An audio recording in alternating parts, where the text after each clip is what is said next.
Hello and welcome to another video. Today we are exploring with Bungie on the Destiny Bungie ViDoc the new changes that are coming to the Destiny game. I mean, it's pretty exciting stuff. So just a brief overview before we play the ViDoc. They go over items such as Google Play, cross-save, Destiny 2, the new line, more RPG stuff, deeper builds, customizations, things like that. You've got the framework for PvP and all the new stuff that's coming. I don't think they go into that in so much detail, but the PvP stuff is coming. They go over the new PvP maps, and they go over the information regarding the new moon scene. The next planet that we go to see is the moon, so we're going back to the moon, and they explain details of what to expect. They show you some enemies and things like that. So they've told us quite a lot of different stuff, but they still haven't really told us a lot. So anyway, watch the ViDoc, see what you think, leave me a comment in the comment section below. Until next time, see ya.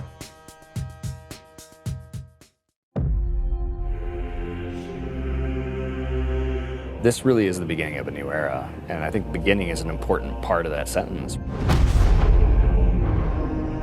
This is the first time I think that, in a long time that Bungie has stood kind of on its own.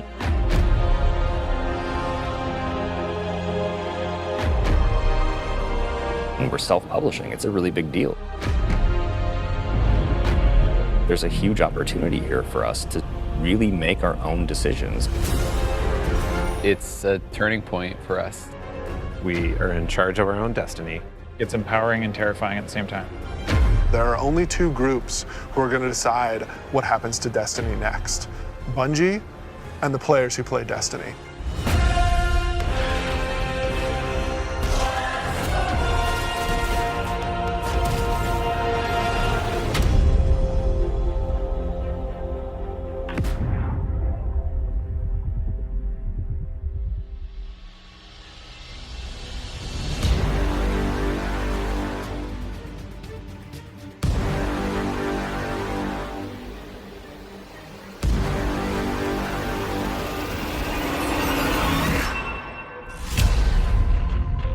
So at its core, Shadowkeep is about returning to the moon.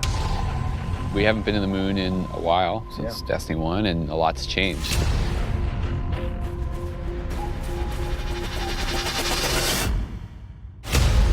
When you go back, it isn't exactly what you thought it was. There's like huge cracks ripped into it.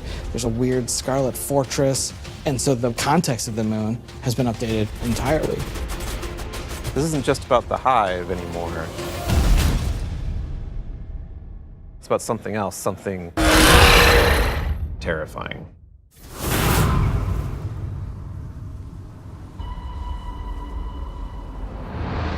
The moon this time around is something really scary that is playing on your fear in a way that hasn't happened before. Before it was, oh, it's a big giant thing and it's scary, but now there's actual some psychological elements to that. How long has it sat in silence, watching us? Much too long. Having Eris Morn come back instantly signals to players the tone shift and change. There's an undertone of threatening and psychological horror. You're all insufferable! We want to tap into what makes Guardians afraid. What are their worst fears?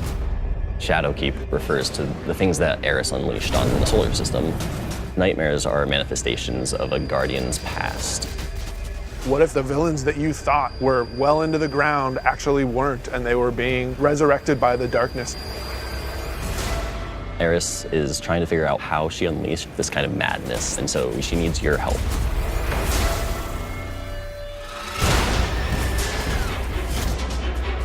You can't just kill them and make them go away. What if you can't do all of the things that you've grown accustomed to doing? Being unable to achieve what you're trying to achieve, no matter how hard you try. Players, they think we can deal with this.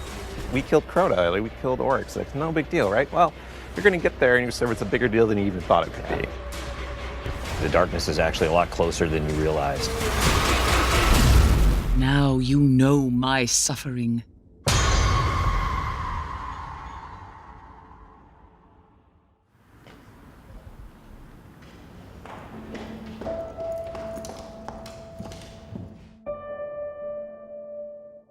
It's been a year, basically, of just a constant two-way dialogue with all of our passionate players. Under it or on the sides of it more? The number of green... That's really informed what it is that players want out of the Destiny game and how we're evolving, not just the story of the world, but what happens to you as a Guardian. Like the thing that was supposed to blow you back or whatever, it's related to acceleration. A bunch of the work that we're doing is about adding depth to the character sheet. You know, the teams are thinking about how do we want to evolve armor, get more stats into the game, get more player customization. How can we get the depth of pursuit for how you want to play with this awesome character you've been building now for, you know, some of us 5 years. And like completely new ways of deepening the like character RPG that we all know and love and want to be better.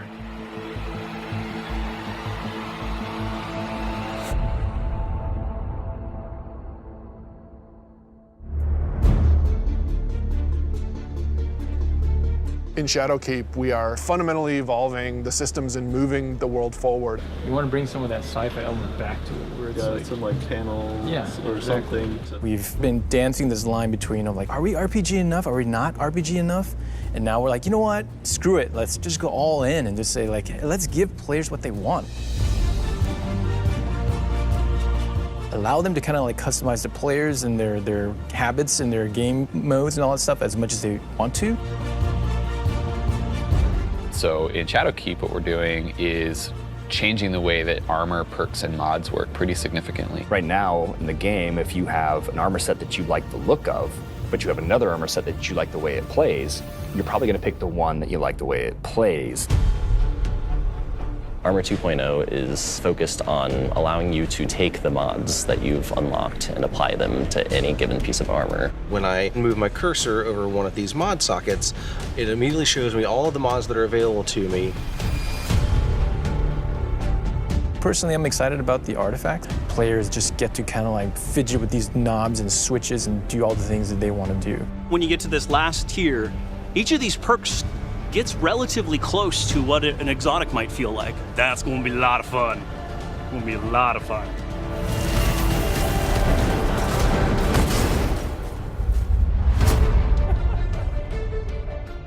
Finishing moves are a new thing for Shadowkeep. What's your favorite? I mean, there's some crazy ones. For the hunter, this awesome flourish where he actually does like spin in front of him, has two knives, and then just hits. I was like, what the heck? Like, what game is this? Yeah, Titan finisher. He jumps in the air, pulls back, looks at his fist, and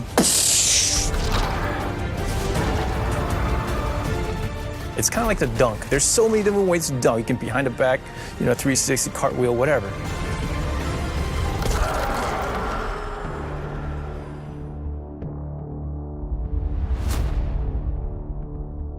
We're in the playtest lab every day, trying to figure out what's good for the game, what do people want, what have they been asking for, trying new ideas. So I want to try, I added radar hiding. Let me know how it feels to get shot by the heavy bow.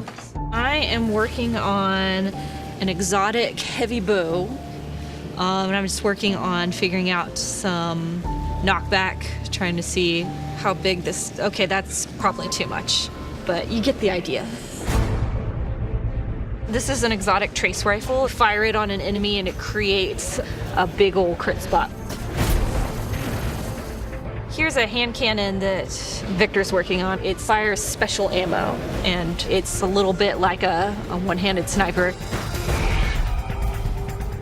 Like, it's actually our only hand cannon with a scope on it. Right now, it kind of lights you on fire if you keep firing it too much. We'll see. Some people like it, some people are kind of but we'll hammer it all out. All right, it's time. It's about to get loud in here. 1v1. 1v1 on the board. Oh! One of the things we really want to focus on, especially with Season 8 and the start of Shadowkeep, is a renewed focus on PvP. You're all on the other team. We're updating labs to include some much-loved game types from the past. We're also redoing a bunch of the playlists and how they work.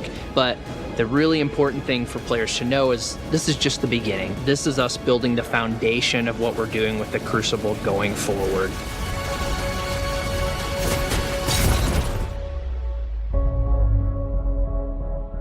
Previously, you would have a 20, 40, 60-hour climb before you could do what's considered in-game content. And now you can pretty much do that immediately. We want you to feel like you are in the end game from the moment you step on the planet. Leveling up your Guardian and becoming more powerful, overcoming dungeons, overcoming raids. For the raid, we had multiple destinations that we were considering, and Black Garden was like immediately top of the list. And everyone was like, yes, and I was like, yes, that's the one I wanted.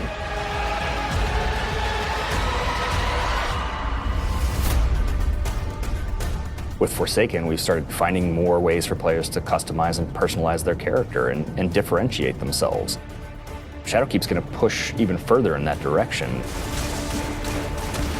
The word, which is really guiding us in a bunch of ways, is depth.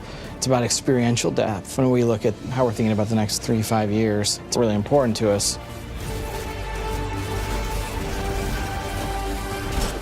It's cool to have a game that you can invest in with your friends, tweak your monster killing machine and make it 2% better every weekend, doing different things and figuring out how to craft this perfect build that you feel like is your own. Like, that is cool. There's nothing nerdy about it. We're like happy to own that. We're gonna stand on that corner.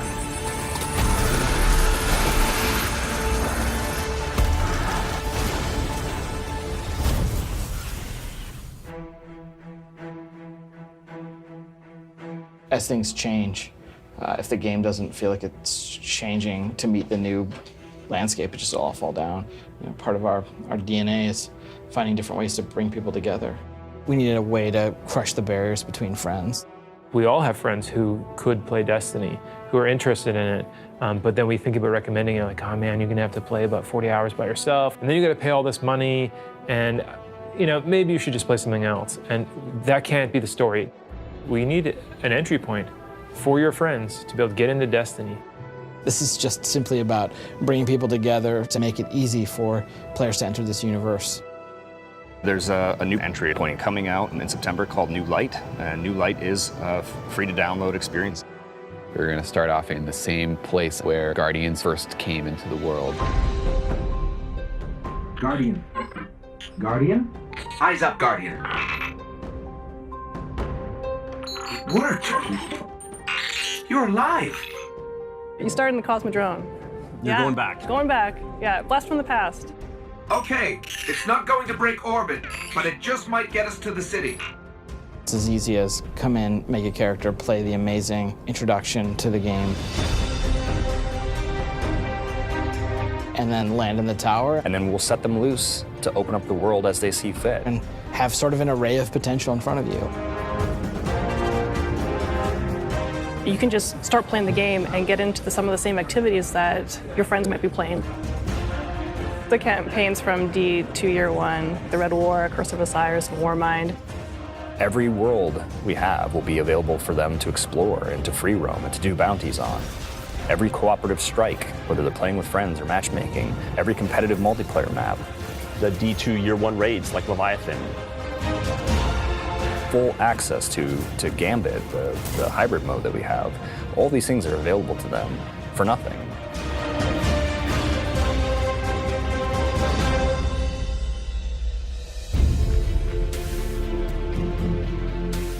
We've always said that Destiny is best when you play it with your friends, and we're trying to make it easier. So if your friends who are playing Destiny are on different platforms, we're adding cross-save so that you can move between the different platforms and play wherever your friends are. Like if I'm playing and I want to move over to my PC, I should have my character go with me. We want Destiny to meet you wherever you want to play, so that's incredibly important for us.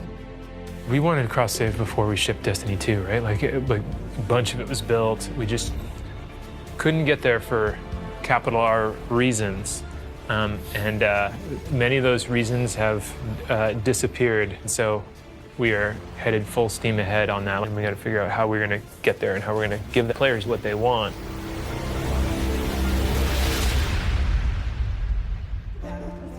As culture as we can get. Thanks, buddy.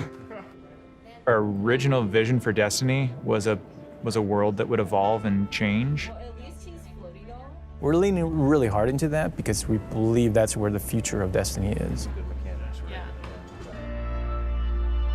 The long horizon for Destiny is to become an evolving world. You know, you're going to tune in to see what's going to happen next. We can completely build Destiny in the vision that we want it to be in. A vision that isn't dictated by a commercial model or a business plan, but our creative vision and what we want to do for our players and what they want us to do with Destiny. I feel like our work isn't done. We have a series of missions that we need to finish before I think we have Destiny in the place that it needs to be, and we're back to, I guess, finish the fight, so to speak.